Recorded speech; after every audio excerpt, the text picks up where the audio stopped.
aho nabaga mu Kiyovu, hari umugabo mfitanye nawe isano,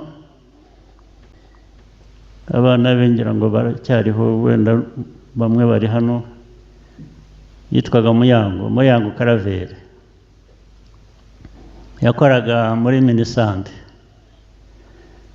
ngira ngo yari nka Directeur General.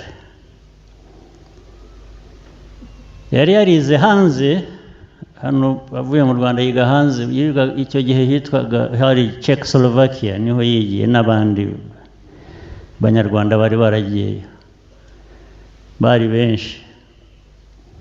Hanyuma barangije amashuri bagiye gutaha,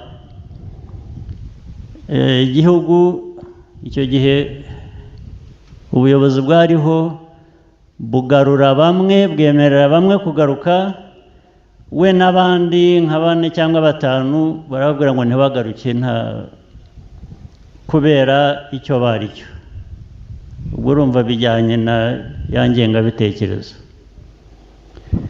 Ariko hashize imyaka nyirango cyangwa sinzi niba ari amezi niba ari iki, barataha ku ngufu, baravuga bati reka dutahe, ni bashaka batwice, baragaruka.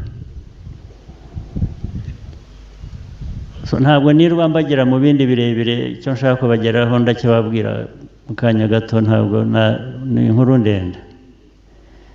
Bagarutse bicaraho batafite akazi, batakora. Hanyuma hashize igihe, ndetse umwe cyangwa 2 muri abo baza kwicwa, barasigara. Ariko hanyuma hashize igihe bamuha akazi muri Minisiteri ya Sante.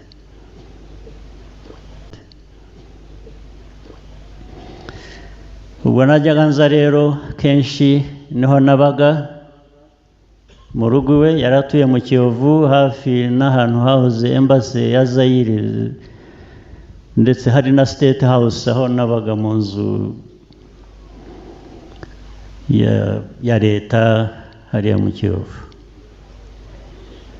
Ibyo navugaga rero, burya najyaga umujyi hafi wose nari nkuzi, najyaga nkugenda n'amaguru iyo nabaga naje hano.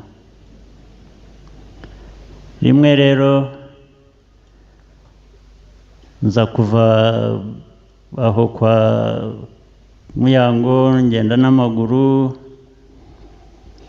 ndaza ngera aho hari embassy y'Abanyekongo. Icyo gihe habaga iriho ibendera ryaho, Zaire Embassy. Haruguru yaho hari amazu y'Ababiligi ngira ngo n'abadiplomate.